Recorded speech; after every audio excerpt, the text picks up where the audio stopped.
మేము మీ ముందుకు రావడం జరిగింది. మీరందరూ కూడా ఒకటే ఆలోచన చేయాలా, మరి మిగిలిన ఈ గ్రామంలో ఉన్నటువంటి ప్రజలందరికీ కూడా, ఓటర్ మహాశయులందరికీ కూడా మీ ద్వారా మరి జగన్ గారి సందేశాన్ని కూడా తెలియజేయాల. ఎందుకంటే తెలుగుదేశం పార్టీ ఒక దుష్ప్రచారానికి, ఒక మోసపూరితమైనటువంటి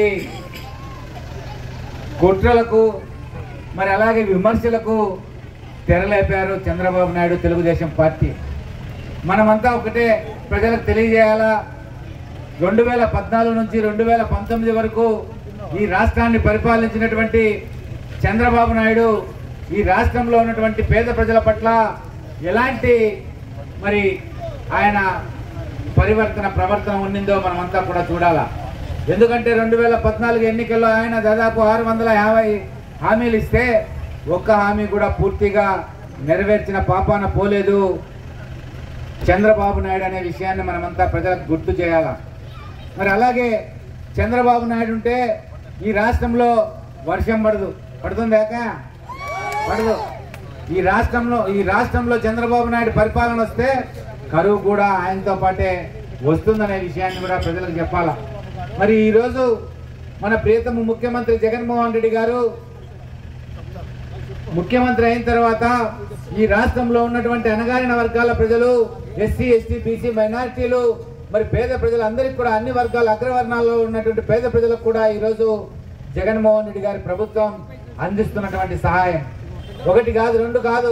వైఎస్ఆర్ రైతు భరోసా, వైఎస్ఆర్ పెన్షన్ కానుక, వైఎస్ఆర్ ఆసరా, వైఎస్ఆర్ వాహన మిత్ర, వైఎస్ఆర్ నేతన నేస్తం, వైఎస్ఆర్ చేయూత, జగనన్న అమ్మఒడి, జగనన్న వసతి దీవెన, విద్యా దీవెన, విద్యా కానుక, అలాగే జగనన్న తోడు, జగనన్న చేదోడు, ఇలాంటి వందల సంఖ్యలో ఉన్నటువంటి పథకాలను ప్రజలకు ఎవరైతే అర్హత కలిగి ఉన్నారో వాళ్ళందరికీ కూడా ఎలాంటి పక్షపాతం లేకోకుండా, ఎలాంటి అవినీతి లేకోకుండా ఈరోజు ప్రజలకు నేరుగా వాళ్ళ ఇంటి దగ్గరికే చేర్చిన ఘనత మన ప్రియతమ ముఖ్యమంత్రి జగన్మోహన్ రెడ్డి గారి అనే విషయాన్ని కూడా ప్రజలకు చెప్పాలా.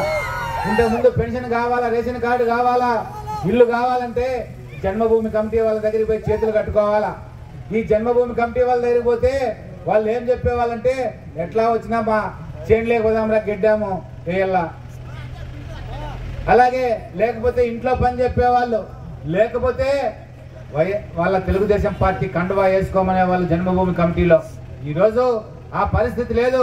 ఒక్క నయా పైసా ఖర్చు లేకోకుండా పెన్షన్ ఇంటికే వస్తుంది, రైతు భరోసా ఇంటికే వస్తుంది, చేయూత ఇంటికే వస్తుంది. ఇలాంటి పథకాలన్నీ కూడా, ప్రభుత్వ పథకాలన్నీ కూడా మరి పార్టీ చూడుకోకుండా, రాజకీయం చూడుకోకుండా, కులం చూడుకోకుండా, మతం చూడుకోకుండా, ఎలాంటి అవినీతికి తావు లేకోకుండా అమలు పరుస్తున్నటువంటి గౌరవ ముఖ్యమంత్రి జగన్మోహన్ రెడ్డి గారి పట్ల మనమంతా కూడా ఆయనకు తోడుగా ఉండాలనే విషయాన్ని అందరికీ కూడా పేద ప్రజలకు చెప్పాలా. ఈరోజు పేద ప్రజల పిల్లలు చదువుకోవడం కోసం, ఇంగ్లీష్ మీడియం చదువుకోవడం కోసం జగన్మోహన్ రెడ్డి గారు ముఖ్యమంత్రి కావాలా. ఈ పథకాలన్నీ, నేను ఇంతకుముందు చెప్పిన పథకాలన్నీ అమలు కావాలంటే జగన్మోహన్ రెడ్డి గారు ముఖ్యమంత్రి కావాలనే విషయాన్ని సందర్భంగా మనం ప్రజలందరికీ కూడా తెలియజేయాల్సిన బాధ్యత మన అందరిపై ఉందని కూడా తెలియజేసుకుంటూ, బోరంపల్లి గ్రామ ప్రజలకు ఒకటే విజ్ఞప్తి చేస్తున్నాం. మరి వైఎస్ఆర్ కాంగ్రెస్ పార్టీ ఎంపీ అభ్యర్థిగా నేను ఇక్కడ పోటీ చేస్తున్నాను. జగనన్న గారి ఆదేశాల ప్రకారం మీ అందరి ఆశీర్వాదాలు, మీ అందరి అండదండలు మరి మా పట్ల ఉండాలని ఎంపీ అభ్యర్థిగా నన్ను, ఎమ్మెల్యే అభ్యర్థిగా గౌరవనీయులు మరి ప్రస్తుత ఎంపీ అయినటువంటి తలారి రంగయ్య గారికి పట్ల మీ అందరి ఆశీర్వాదాలు ఉండాలా. మీ అందరూ కూడా 2 ఓట్లు ఫ్యాన్ గుర్తుకు వేయించి గెలిపించాలని మిమ్మల్ని అందరినీ కూడా పేరు పేరున శిరస్సు వంచి ప్రార్థిస్తూ సెలవు తీసుకుంటున్నా. జై జగన్. ఇప్పుడు వైఎస్ఆర్ కాంగ్రెస్ పార్టీ నాయకులు ఉమామహేశ్వర నాయుడు గారిని మాట్లాడవలసింది కాబట్టి